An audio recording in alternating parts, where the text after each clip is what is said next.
Hello guys, in this video I'm going to show you how to check the skip rate of your Instagram Reels using the Instagram Edits app. So basically you just have to download the app and sign in with your Instagram account. When you do that, this is going to be the page that you land on for the first time.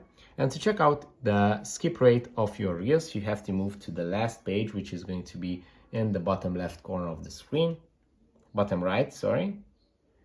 And here you will find all the stats of your profile, your Reels views, your reach, your likes, and all the rest. And if you scroll down and select a specific reel that you want to check out, you will find the skip rate right here. So this has a below your average skip rate, meaning that this video was skipped less than my average, so it's better. So yeah, this is how you can do it. I hope this video was helpful for you. If it was, please consider sending a super thanks donation.